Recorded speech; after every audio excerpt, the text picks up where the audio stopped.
তাই টুপি দিলে আর মুখে দাড়ি রাখলে তাকে কখনো ইমানদার বলে ঝাঁপিয়ে পড়বে না। গোল পিরহান কিংবা জুব্বা পরলে ওই ব্যক্তি মুসলমান ইমানদার বলে ঝাঁপিয়ে পড়বে না।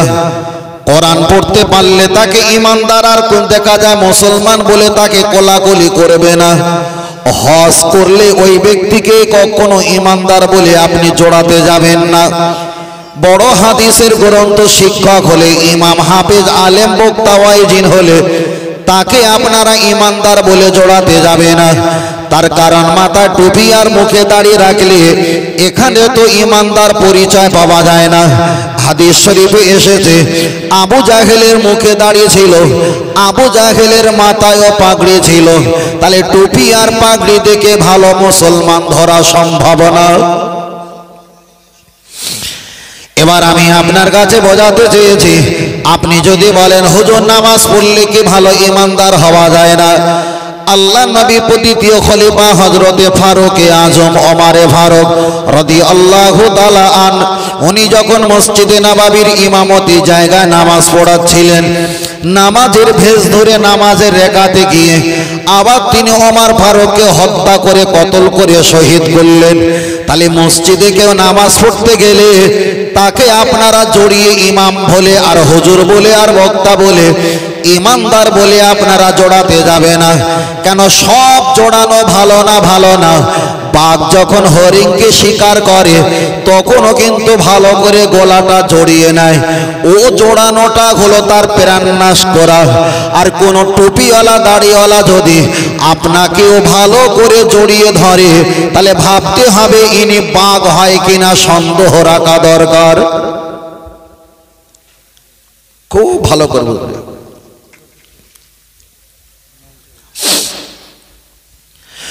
চলেন আমি আপনাকে বোঝাতে চেয়েছি, আল্লাহ নবীর মাজার শরীফটা জিয়ারত করলে ভালো ইমানদার হওয়া যায় না। বাদশাহ নুরউদ্দিনকে নবী আমার খবর দিয়েছিলেন স্বপ্ন হালাতে। বাদশাহ নুরউদ্দিন ওখান বাড়ি থেকে 15 দিনের রাস্তা অতিক্রম করে লোক সকল নিয়ে মসজিদে নববীটা ঘেরাও করলেন। দেখতে পেলেন বড় বড় জুব্বাওয়ালা টুপিওয়ালা দাড়িওয়ালা হুজুরের মতো নামাজের মুসাল্লা ফেলে দিয়ে তারা তাসবিহ তেলাওয়াত করে। কিন্তু নামাজের মুসাল্লাটা যখন উঁচু করে দেখতে পাওয়া যায় ওই মুসাল্লা থেকে বড় একটা সরং, বড় একটা গর্ত আল্লাহ নবী পাকের মাজার শরীফ পর্যন্ত ঘুরতে ঘুরতে চলে গেছে। কিছুদিন সময় পেলে ওই খুঁড়ে খুঁড়ে আল্লাহ নবী লাশটা চুরি করে নিয়ে ওরা দেশে ফিরে চলে যেত। তাহলে এখানেও পাওয়া যায় নবী পাকের মাজার শরীফটা কেউ যদি জিয়ারত করে ওটাও দেখে ইমানদার বলে বিশ্বাস করা যাবে না, যাবে না। আমি আপনাকে বোঝাতে চেয়েছি, যদি বলেন কোরআন পড়তে পারে, কোরআন পড়নেওয়ালা ব্যক্তির থেকে ইমানদার বলে বিশ্বাস করা যাবে না। ইহুদি, খ্রিস্টান, জৈন, পারসি, শিখ, ইসাই, গুজরাটি, মারাঠি, কুচবিহারি, বিহারি, বাঙালি তারাও তো কোরআন তেলাওয়াত করতে পারে। তাহলে কোরআন তেলাওয়াত দেখে কোনো ব্যক্তিকে ভালো মুসলমান বলে বিশ্বাস করা যাবে না। আপনি যদি বলেন হুজুর মাথায় টুপি দেয়, মিঠুন চক্রবর্তী একটা বই করেছিল আর বইটার নাম দিয়েছিল রহমত আলী, গলায় ছিল হাজি রুমাল, মাথায় ছিল টুপি। তাহলে হাজি রুমাল আর টুপি দেখে আসল তো রহমত আলী হওয়া যায়। আমার কথা বুঝতে পারছেন ভাই? ভালো ইমান বাঁচবে।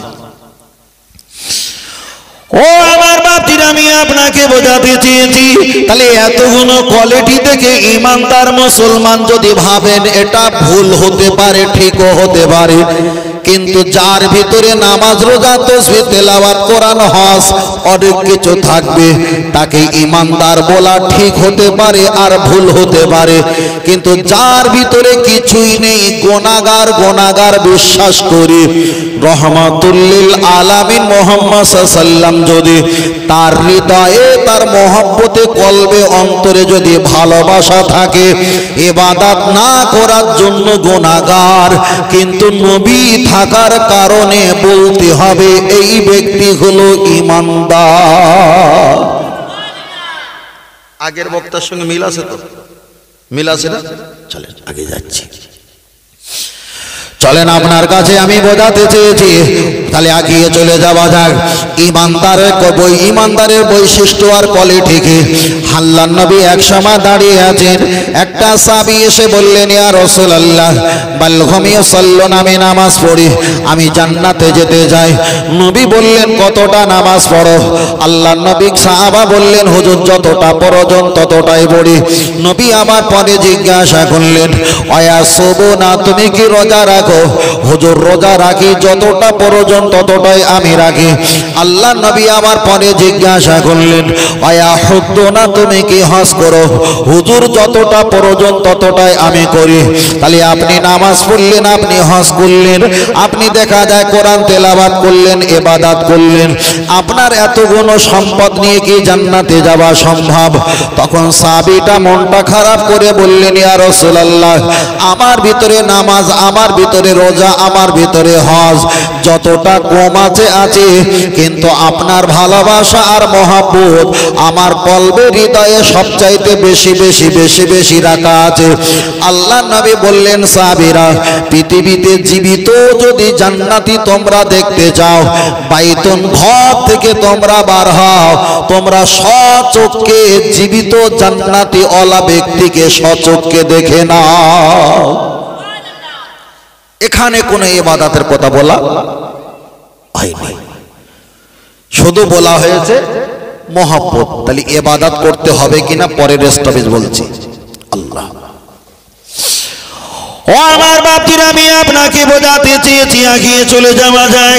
আল্লাহর নবী আর একটা হাদিস শরীফে বললেন, তোমরা অতক্ষণ পর্যন্ত ঈমানদার হতে পারবে না যতদিন না পর্যন্ত, যতক্ষণ না পর্যন্ত আল্লাহর নবী বলেছেন, নি অলে দেখে অলা দেখে, তোমার ছেলে মেয়ে, তোমার বাপ মা, তোমার সময় সম্পদ, তোমার অর্থ টাকা পয়সা, তোমার জীবন যৌবনের অপেক্ষায় আমাকে সবচাইতে বেশি না ভালোবাসতে পারবে, ওই ব্যক্তি কোনো ঈমানদার হতে পারবে না, পারবে না।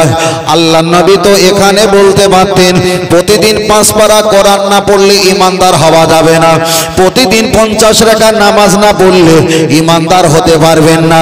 আল্লাহর নবী কোনো ইবাদতের সংখ্যা বললেন না, শুধু একটাই কথা বলেছে, সর্বাপেক্ষা আমাকে না ভালোবাসা দিতে পারলে লা ইউমিনু, হারগিজ ঈমানদার নেহি হো সকতা, ওই ব্যক্তি কখনো ঈমানদার হতে পারে না। তাহলে এখানেও আর একবার প্রমাণ হয়ে গেল, ইবাদত করে ঈমানদার পরিচয় দেওয়া যায় না।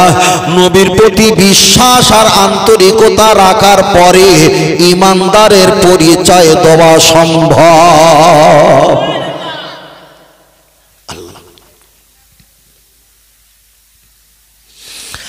ও আমার জানান যুবকেরা, আমি আপনাকে বলছিলাম আর একটা অপশন আগিয়ে যাওয়া যাক।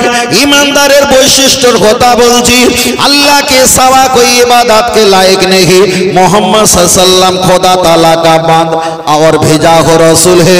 এই কথার প্রতি আপনাকে বিশ্বাস করতে হবে। এবার আমি আপনাকে বলছি, আমার নবী হলো আখিরি নবী, লা নবিয়া বাদি, আমার নবীর পরে আর কোনো নবী আসবে না। আমার নবী হলো শেষ নবী, শেষ নবী। কেউ যদি বলে আমি একজন নবী, ওই ব্যক্তিটা মিথ্যুক, বেঈমান, কাফের, কাফের, কাফের। আপনি কাদিয়ানি বলে একটা দল দেখেছেন, যে কাদিয়ানিকে বলা হয় গোলাম আহমদ কাদিয়ানি মির্জা, তিনি তো পায়খানা ঘরে ওখানে তিনি মারা গেছে। উনি বলেছিল আমি একজন নবী হয়েছি, নাম দিয়েছে গোলাম আহমদ কাদিয়ানি। নবীর পরে ওই গোলাম আহমদ কাদিয়ানি মির্জা তিনিও নবী বলে দাবি করেছে। ওই গোলাম আহমদ কাদিয়ানির ভিতরে টুপি ছিল, পাগড়ি ছিল, দাড়ি ছিল, কোরআন ছিল, হাদিস ছিল, ওনার ভিতরে হজ ছিল, তাসবিহ তেলাওয়াত ছিল, আল্লাহর হাজারো হাজার ইবাদত ছিল। ছিল না শুধু নবী মুহাম্মদ সাল্লাল্লাহু আলাইহি ওয়াসাল্লাম, নবী মুহাম্মদ সাল্লাল্লাহু আলাইহি ওয়াসাল্লামকে বাদ দিয়ে উনি নবী হতে গিয়েছে হাজার ইবাদত আমার আল্লাহ অতল সাগরে ডুবিয়ে দিয়েছে। তাহলে এখানে তো তৃতীয়বার প্রমাণ করতে পেরেছি পৃথিবীতে হাজার ইবাদত দেখিয়ে ঈমানদার হওয়া সম্ভব নয়। তাহলে নবীর প্রতি যদি নির্ঘণ নির্জলা একেবারে নিছাক্কা যদি বিশ্বাস ভালোবাসা থাকে, তাকেই তো ঈমানদার বলা সম্ভব হয়। গোলাম আহমদ কাদিয়ানির দলের লোক পৃথিবীতে লক্ষ লক্ষ লক্ষ আজই তার উম্মত বেঁচে আছে। আজই তার উম্মত বেঁচে আছে, বুঝলেন? লক্ষ লক্ষ উম্মত বেঁচে আছে। তাহলে তারা তো জানে যে আখিরি নবী মুহাম্মদ সাল্লাল্লাহু আলাইহি ওয়াসাল্লাম, আর কোনো নবী নেই, কিন্তু তবুও তারা গোলাম আহমদ কাদিয়ানীকে নবী বলে বিশ্বাস করে। তাদের ভিতরে নামাজ, কালাম, তাসবিহ, তেলাওয়াত সব কিছু আছে। আপনি এইগুলো দেখে পাগল হবে, লাইফ শেষ হয়ে যাবে। আগের কথার সঙ্গে মিল আছে যে এগুলো থেকে পাগল হলে হবে না। ফের আমি আপনাকে বোঝাতে চাই, লক্ষ্য করে দেখা যায় আমার নবী দুনিয়াতে এসেছেন সিদরাতুল মুনতাহা আরশে আজিমে, দয়ার নবী চলে গেছেন সিদরাতুল মুনতাহা আরশে আজিমে চলে গেছেন। আমার নবী সেখানে গিয়ে নামাজ নিয়ে এসেছে, নামাজ নিয়ে এসেছে। তাহলে আল্লাহ নবী দুনিয়াতে এসেছেন আর সিদরাতুল মুনতাহা গেছেন অনেকটা সময়। তাহলে নবী দুনিয়াতে আগমন হয়েছে, কিছু বছর পর সিদরাতুল মুনতাহা আরশে আজিমে আল্লাহর কাছে নামাজ আনতে চলে গেছে। এর মাঝখানে তো আমার আল্লাহ নামাজ দেয়নি। তাহলে এর মাঝখানে যারা মারা গেছে তারা নামাজ চোখেও দেখেনি, কানেও শোনেনি, নামাজ ছাড়া তারা মারা গেছে। দ্বিতীয় নাম্বার হলো নবী আমার দুনিয়াতে এসেছেন আর পাহাড়ের উপরে বসেছিলেন জিবরিল আমিন আলাইহিস সালাম। কোরআনের 5টা আয়াত নবীর কাছে নিয়ে আসলেন, কোরআন নাজিল হওয়া শুরু হলো।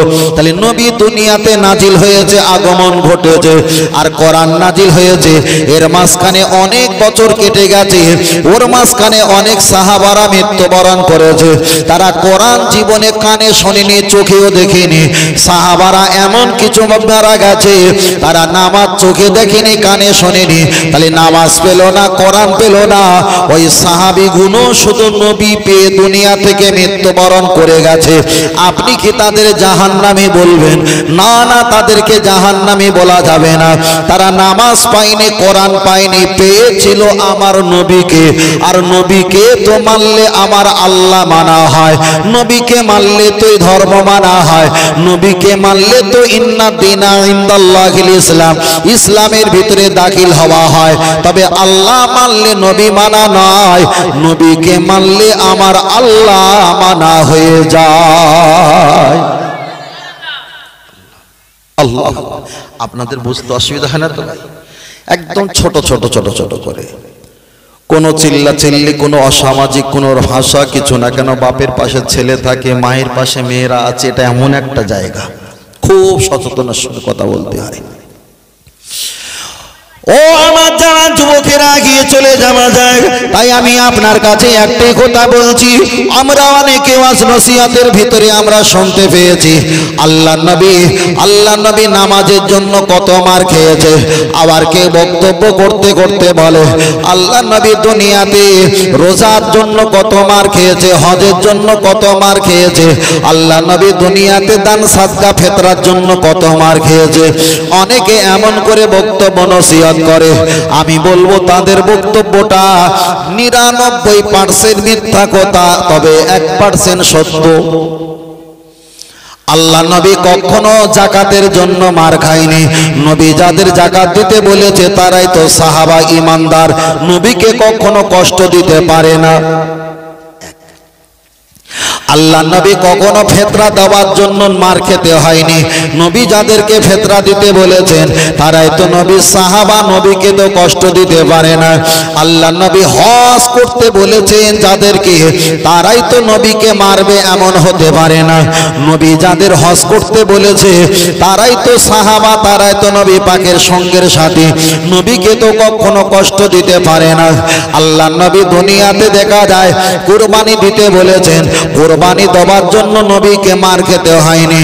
নবী যাদের কুরবানি দিতে বলেছেন, নহর করতে বলেছেন, তারাই তো নবী পাকে সাহাবা, কখনো নবীকে মারতে পারে না।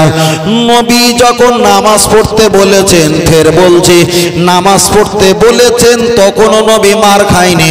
কেন? নামাজ তো তাদের প্রতি ফরজ, যারা ঈমান এনেছে তাদের প্রতি নামাজ ফরজ। তাহলে নামাজ যাদেরকে পড়তে বলেছেন, নবীকে কখনো অপমান করিনি, কখনো কষ্ট দেয়নি। তবে কোন কোন জায়গায় এসেছে আল্লাহ নবী যখন নামাজ পড়তেন ইহুদির ছেলে মেয়েগুলো নবীর উপরে পচা ভুঁড়ি চাপিয়ে দিতেন। ওই জন্য বলেছি নামাজ রোজা হজ যাকাত তাসবিহ তেলাওয়াত এইগুলো করার জন্য নবী মার খায়নি। 1% সত্য বলেছি, 99% মিথ্যা বলেছি। নামাজি অবস্থা নবীকে কষ্ট দিয়েছে। আল্লাহ নবী নামাজের জন্য রোজার জন্য মক্কা থেকে মদিনায় পালিয়ে যায়নি, হিজরত করেনি। যেই নবী বলেছে আনা আনা আনা মুহাম্মাদুর রাসূলুল্লাহ, আমি হলাম আল্লাহ পাকের নবী, তখন নবীকে মক্কা থেকে মদিনায় পালাতে হয়েছে। তাহলে নামাজের জন্য পালাতে হয়নি, রোজার জন্য, যাকাতের জন্য, হজের জন্য, ফিতরার জন্য, কুরবানির জন্য নবীকে দেশ ছাড়তে হয়নি। যেই বলেছে আমি হলাম আল্লাহর নবী, তখন এলাকাবাসী এত ক্ষিপ্ত হয়েছে আল্লাহ নবীকে মক্কা থেকে মদিনায় তাড়িয়ে দিয়েছে। তাহলে এখানে আপনি বলেন আমি নামাজের ওয়াজ করব, আমার শত্রু কেউ হবে না, ফিতরার ওয়াজ করব, শত্রু কেউ হবে না, যাকাত ফিতরা রোজার ওয়াজ করব, কেউ আমাকে গালে মন্দ করবে না। নবী যখন নিজের নবী পরিচয় দিতে গিয়ে এলাকা ছাড়তে হয়েছে, আমিও যদি নবীর পরিচয়টা ভালো করে ব্যাখ্যা করি চলে যাবার পরেও আমাকে গালে শুনতে হবে। এটাই তো হলো সমাজের বাস্তবতা। কথা বুঝতে পারছেন ভাই? পৃথিবীতে অনেক বক্তব্য আছে, আপনি করবেন কোনো সমস্যা নেই, কিন্তু নবী সম্পর্কে যখন করবেন সমস্যা বেশি। ইহুদির সঙ্গে নবীর সঙ্গে সম্পর্ক ছিল কোনটা? যে তুমি যা বলেছো ঠিক বলেছো, কিন্তু তুমি যে মুহাম্মদ, ইহুদিরা নামাজ পড়ে না, রোজা রাখে না, মাথা টুপি দেয় না, সব করে, কিন্তু মুহাম্মদ তুমি যে নবী এটা তারা বিশ্বাস করতে চায় না। ও আমার জান যুবকেরা, আমি আপনাকে বোঝাতে চেয়েছি, আগিয়ে চলে যাওয়া যাক। লক্ষ্য করে দেখা যায় আল্লাহ নবীকে মানা সম্পর্কে আমি আপনার কাছে বলছিলাম, লক্ষ্য করে দেখা যায়। এবার আপনি বলবেন হুজুর আমি নবীকে ভালোবাসি, নবীকে ভালোবাসি, তবে আপনার কথার সঙ্গে আমার আর একটা কথা বলতে হয়। আমরা যখন ডাহেনে বায়নে সালাম ফিরকার দুনো হাত উঠাকার দোয়া মাঙ্গি, আমরা যখন দুটো হাত তুলে মোনাজাত করি, হাত বহু জিয়াদা না उठा यानी कंधों से ऊंची ना करो, देखा दुआ जा फारेग होगार, दोनों हाथ मुह पर फिर लो। আমরা ডান দিকে বাম দিকে সালাম ফিরিয়ে দুটো হাত তুলে যখন মোনাজাত করি, মোনাজাত করা শেষে অনেকে আমরা বলি বিরহমাতিকা ইয়া আরহামার রাহিমিন, অবশ্যই ভালো ভালো, যার ব্যাখ্যা হলো আল্লাহ তুমি আমার প্রতি রহমত দাও। আর একটা ইমাম সাহেব বলে আলহামদুলিল্লাহি রাব্বিল আলামিন বলে মোনাজাতটা শেষ করেছেন। অবশ্যই ভালো, সমস্ত প্রশংসা আল্লাহর, ওটা ভালো। তাহলে দুটো তাসবিহ হলো। তৃতীয় নাম্বার তাসবিহ বলা হয় আল্লাহ, আবার কোন আল্লাহর বান্দা নামাজ পড়া শেষে আর দেখা যায় লা ইলাহা ইল্লাল্লাহ মুহাম্মাদুর রাসূলুল্লাহ সাল্লাল্লাহু আলাইহি ওয়াসাল্লাম বলে মোনাজাত শেষ করে। তাহলে একজন বিরহমাতিকা বলেছে এটা আল্লাহর তাসবিহ, একজন আলহামদুলিল্লাহ বলেছে এটা আল্লাহর তাসবিহ, একজন কলেমা শরীফ পড়েছে এটাও আল্লাহর তাসবিহ। এবার আল্লাহর নবীর কাছে বিচার দেওয়া যায়, ইয়া রাসূলুল্লাহ একজন বিরহমাতিকা, একজন আলহামদুলিল্লাহ, একজন কলেমা, কেউ এখান থেকে এখানে যায় না, এখান থেকে এখানে আসে না, যে বিরহমাতিকা পড়ে মরণ পর্যন্ত মোনাজাতে পড়ে। তাহলে আপনি বলেন কোন তাসবিহ তেলাওয়াত করাটা ভালো? আল্লাহ নবী জবাব দিয়ে বললেন আফদালুল ইবাদাত ইবাদাতুস সালাত, সবচেয়ে বড় ইবাদত হলো নামাজ। আলে আমি আপনাকে বলছি হুজুর আপনি নামাজ কেন পড়েন? তখন হুজুর বলছে নবী বলেছে বড় ইবাদত তাই পড়ে। চলেন চমৎকার, আল্লাহ নবী পরে জবাব দিয়ে বললেন আফদালু তেলাওয়াত তেলাওয়াতুল কোরআন, সবচেয়ে বড় তেলাওয়াত হলো আল্লাহ পাকের কোরআন। হুজুর তুমি কোরআন কেন পড়ো? কেন কোরআন তো বড় তেলাওয়াত এই জন্য পড়ি। তাহলে হুজুর যখন মোনাজাত শেষে বিরহমাতিকা পড়ল, হুজুরকে জিজ্ঞাসা করলাম হুজুর নবী বলেছে বড় ইবাদত নামাজ তাই তুমি নামাজ পড়ো, নবী বলেছে বড় তেলাওয়াত হলো কোরআন তাই তুমি কোরআন পড়ো, যে নবী এত গুণ বলেছে তুমি মেনে নিয়েছো, ওই নবী বলেছেন আফদালু জিকরি জিকরি লা ইলাহা ইল্লাল্লাহ মুহাম্মাদুর রাসূলুল্লাহ সাল্লাল্লাহু আলাইহি ওয়াসাল্লাম, বড় জিকির হলো তোমার নবীর নামের কলেমা। তাহলে নবী বলেছে বড় ইবাদত নিয়েছো, নবী বলেছে বড় তেলাওয়াত ওটা নিয়েছো, আর নবী বলেছে বড় জিকির হলো তোমার নবীর নামের কলেমা। ওই নবীর নামের কলেমা বাদ দিয়ে বেরহমত বেরাহমাতিকা আলহামদুলিল্লাহ তুমি চালিয়েছো, তাহলে এখানেও তো প্রমাণ হয়ে যাওয়া যায় সব টুপিওয়ালা দাড়িওয়ালা হুজুর থেকে পাগল হলে। আল্লাহ, মাইক ভেজে যায় না তো সেট বাবু? সেট ভেজে যায় না তো বাবু? না, আর একটুখানি বাড়িয়ে দাও হালকা করে বাবা, একটু বাড়াও, তোমার হাত লাগেনি, একটুখানি লাগা হাত, একটুখানি সাউন্ড বাড়িয়ে দাও। আমার কথা বুঝতে পারছেন তো ভাই? একদম পরিষ্কার পরিচ্ছন্নতা, কোনো জড়তা কিছু নেই। ফের বলছি নামাজ হবে না এ কথা একবারও বলিনি, বলবো না। আমি নবী সম্পর্কে আগের বক্তার ওদের সঙ্গে জুড়ে দিলাম, নতুন করে কিছু বলো ভাবছিলাম, তার বলা দরকার নেই। যেটা হচ্ছে ওই ট্রাক্টর পাওয়ার টিলার পান্তা খাওয়ার জন্য ভাত খাওয়ার জন্য ছেড়ে দিয়েছে, আমি হ্যান্ডেল ধরলাম, ওই লাইনে চষে চষে আসবো ওই লাইনে, আর নতুন করে যাওয়ার দরকার নেই। চলো ও আমার বাপজিরা, আমি আপনাকে বোঝাতে চেয়েছি আগিয়ে চলে যাওয়া যায়। এবার আপনার কাছে একটাই কথা বলছি, নামাজ পড়লে ইমানদার হওয়া যায় না, বেরাহমাতিকা পড়লে ইমানদার হওয়া যায় না, আল্লাহকে মানলে ইমানদার হওয়া যায় না। আল্লাহকে মানলে যদি জান্নাত পাওয়া যায়, ইবলিস আজাজিল তিনি তো লক্ষ লক্ষ কোটি বছর ধরে আসজুদুলিল্লাহ আল্লাহ নামে সেজদা দিয়েছে, তাহলে আল্লাহ নামে সেজদা দিলে আর আল্লাহকে মানলে যদি জান্নাত পাওয়া যায়, তাহলে আমাদের বহু বছর আগে তো ইবলিস জান্নাতে যাবে। ফের আমি আপনাকে বলছি, আল্লাহর কাবায় নামাজ পড়লে, কাবা তোয়াফ করলে জান্নাত যদি পাওয়া যায়, ওই জামানার ইহুদি গুলো উলঙ্গ হয়ে কাবা তোয়াফ করতেন। আবু জাহেল যখন ব্যবসায় চলে যেতেন, আল্লাহর কাবায় হাত রেখে বলতেন, কাবার মালিক আমার জন্য একটু খেয়াল রেখো, আমি সিরিয়া ব্যবসায় চলেছি, আমার ব্যবসা যেন আয় উন্নতি লাভ যেন বেশি হয়। তাহলে আবু জাহেলও আল্লাহকে মানতেন, ইবলিস আজাজিল আল্লাহকে মানতেন। কোরআনে এসে ফেরাউন আনা রব্বুকুমুল আলা, পাহাড়ে গিয়ে বলছে আল্লাহ আমি সবচাইতে বড় খোদা, তবে তুমি আমার রব এটা আমি জানি, দুনিয়াতে আমি সৃষ্টিকর্তা হতে চাই। তাহলে ফেরাউনও তিনি আল্লাহকে মানে, উতবা উতাইবা আল্লাহকে মানে, আবু লাহাব তিনি আল্লাহকে মানে, আবু জাহেল আল্লাহকে মানে, এমনকি আবু তালেবও আল্লাহকে মানে, আব্দুল মুত্তালিবও তিনি আল্লাহকে মানে, ফেরাউন তিনিও আল্লাহকে মানে, ইবলিসও আল্লাহকে মানে, এ হুজুরও আল্লাহকে মানে। ওরা নবীকে মানে না, এরাও নবীকে সম্মান দেয় না। তাহলে বেঈমান গুলো যদি জাহান্নামে যায়, তোমার হুজুর কি জান্নাতে যাবে? তোমার হুজুরও যাবে। এবার যদি বলেন হুজুর বুঝতে পারেন, একটু ভালো করে চেপে বুঝিয়ে দাও, চলেন বলি। এবার আপনার কাছে বলছি, আমরা আল্লাহর কোরআন শরীফের তেলাওয়াত করা হয়, চলেন একটা হাদিস পড়া যাক। মান করা আল কোরআনা হারফান ফালাহু আশরু হাসানাত, কোরআন শরীফের একটা অক্ষর পাঠ করলে 10টা করে নেকি পাওয়া যায়। তাহলে কোরআন শরীফে যত নবীর নাম এসেছে, সবচাইতে নবী মুসা আলাইহিস সালামের নাম আমার আল্লাহ কোরআনে বেশি দিয়েছে। তাহলে কোরআন শরীফে একটা অক্ষর পাঠ করলে 10টা করে যদি নেকি পাওয়া যায়। নবী মুসা, মুসা মিম সিন দুটো অক্ষরে মুসা হয়, একটা অক্ষরে যদি 10টা নেকি হয়, দুটো অক্ষরে 20টা। ওই কোরআন শরীফে তো ফেরাউনের নাম এসেছে, আপনি যদি ফেরাউনের নাম নাজরা হদস সবিনা কেরাত করে যদি আপনি একটা বার কোরআনের আয়াত অনুযায়ী পড়েন, ফারা ইয়া আইন অনন খমসা 5টা অক্ষর মিলে ফেরাউনের নাম। নবী মুসার নাম দুটো অক্ষর বললে 20টা নেকি হয়, ফেরাউনের নাম বললে 5-10কে 50টা নেকি হয়। ও বাবাজিরা, যারা নেকির জন্য লাফালাফি করে, ছটপট ছটপট করে, ফেরাউনের নাম জিকির করলে 50টা নেকি হবে, আর নবী মুসার নাম বললে 20টা নেকি হবে।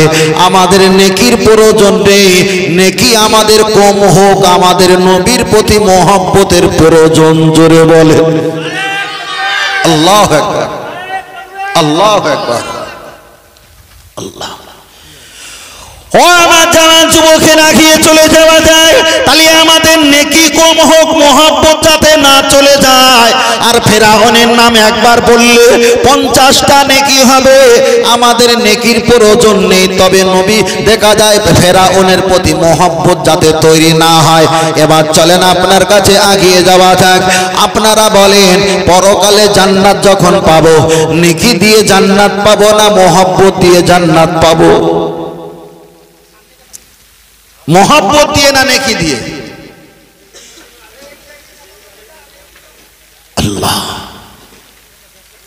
একটু গ্যাপটা পূরণ করে নেন, গ্যাপটা পূরণ করে নেন। আসে নাকি আসে? তাকবীর নারে তাকবীর, আল্লাহু আকবার, আল্লাহ, মাশাআল্লাহ। একটু আগিয়ে আসেন। বাহ, বৃষ্টির পরিবেশে তো, বৃষ্টির পরিবেশ। আল্লাহ কবুল করেন, বলুন আমিন। আর একটু সকলে বলেন আমিন। ও গো আমার প্রিয় নবী, তোমার প্রেমে পাগল সবই। আহায় জন্ম হয় আমার ইন্ডিয়াতে, রেখোছ আমায় পাগল করে। আহায় জন্ম হয় আমার ভারতবর্ষে, রেখোছ আমায় পাগল করে। রসুল তোমায় ভালোবাসি, মন হৃদয় উঝাড় করে। বুকের মাঝে জ্বালায় আমার, দূর হবে তোমার দিদারে, দূর হবে তোমার দিদারে। ও নবী সুখে তুমি, দুঃখে তুমি, মুখে তুমি, বুকে তুমি। আহায় মায়া যদি লাগে তোমায়, মায়া যদি লাগে তোমায়, দিদার দিও স্বপ্ন যোগে। রসুল তোমায় ভালোবাসি, মন হৃদয় উঝাড় করে। বুকের মাঝে জ্বালায় আমার, দূর হবে তোমার দিদারে, দূর হবে তোমার দিদারে। আল্লাহুম্মা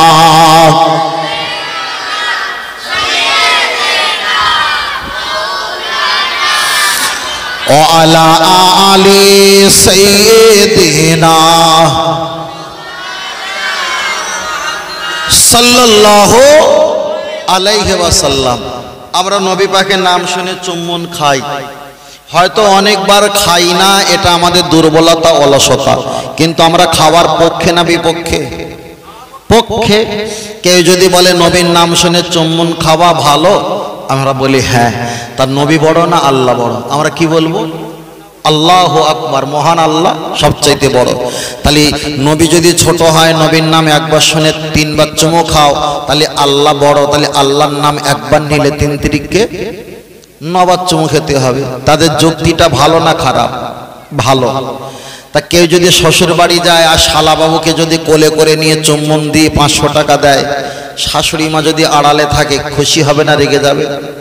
যে আমার ছেলেকে ছেলের ভাইয়ের মতো ভালোবেসেছে, খুশি হবে।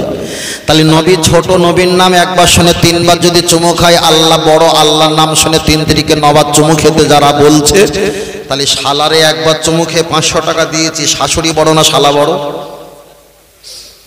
শাশুড়ি বড় তো। তাহলে শালারে যখন একবার চুমো খেয়ে 500 টাকা দিয়েছে, শাশুড়ির এবার তখন 3 বার চুমো খেতে হবে, 1500 টাকা দিতে হবে। কিন্তু হানাফি মাযহাবের মত হলো, শাশুড়ি যদি খায়েশ নফসিকে চুমো খায়, তার স্ত্রী জীবনের মতন হারাম হয়ে যাবে। তাহলে সব জায়গায় কি যুক্তি চলে? যুক্তি চলে না, সব জায়গায় যুক্তি চলে না। যুক্তি হলো কি, পায়খানা হচ্ছে তোলা দিয়ে, বড়ি খায় কোথায় দিয়ে? উপর দিয়ে। যুক্তি হলো কি, ওখানে তো বড়ি দেওয়া দরকার। কিন্তু সব জায়গায় যুক্তি চলে। আল্লাহ, এক একটা সমস্যা আসে ভাই, মাথা গরম হয়ে যায়, কিছু করার থাকে না। আল্লাহ, চলেন আমি আপনাকে বলছিলাম, বিষয়টা আমি আপনার কাছে পরিষ্কার করে বলার চেষ্টা করি। তাহলে এখানে প্রমাণ হয়ে গেল আল্লাহকে মানলে ইমানদার হওয়া যায় না। আমি অনেকটা প্রমাণ দিলাম। তার বড় প্রমাণ হলো আবু জাহেল, তার বড় প্রমাণ হলো ইবলিস। এবার অনেকে বলবে, হুজুর তাহলে আমরা যদি নামাজ কালাম না পড়ি, আমরা যদি নবীর মহব্বত করব, আমরা কি জান্নাত পাবো? ফের বলছি, আমরা ইবাদত করতে বারণ করিনি। তুমি যখন বলেছো নামাজ কালাম না পড়ে নবীর ভালোবাসলে কি আমরা জান্নাত পাবো? চলেন একটা যুক্তি দেওয়া যাক। নবীর চাচা হলো আবু তালেব, নবীর চাচা হলো আবু তালেব। আবু তালেব নবী পাকের চাচা। এবার আপনি একটা বার বলবেন, নবীর চাচা যদি আবু তালেব হয়, আবু তালেব হলো কট্ট কাফের, বেঈমান কাফের, ঈমান আনেনি। আল্লাহ নবী বলেছিলেন, আমার মায়ের ভূমিকা আবু তালেব দিয়েছে, আমার বাপের ভূমিকা আবু তালেব দিয়েছে, ঋণ আমি শোধ করতে পারবো না। কিন্তু ওই আবু তালেব জাহান্নামী। হাদিস শরীফে এসেছে, আবু তালেব জাহান্নামী হওয়ার পরে আল্লাহ তার জাহান্নামের আযাবটা অনেক কম করে দেবে, অনেক হালকা করে দেবে। যার ব্যাখ্যা হলো, আবু তালেব আমার নবীকে গাইড করেছিলেন, ভালোবেসেছিলেন। এই কারণে যদি তার কবরে আযাবটা, জাহান্নামের আযাব যদি অনেকটা হালকা করে দেয়, ঈমান আহলাতে নবীকে ভালোবাসলে বিলকুল জান্নাতি। এবার আমরা যারা এখানে আছি, আমরা তো এখানে যারা বসে আছি, আমরা তো ঈমানদার। নামাজ পড়তে পারি না, আল্লাহ ক্ষমা করো। হজ করতে পারি না, আল্লাহ মাফ করো। যাকাত দিতে পারি না, আল্লাহ মাফ করো। এর জন্য জাহান্নামে তো যদি চাই, তবে নবীর কারণে তো জাহান্নাম থেকে একবার ফিরেও আসা সম্ভব হয়, ঠিক না বে ঠিক?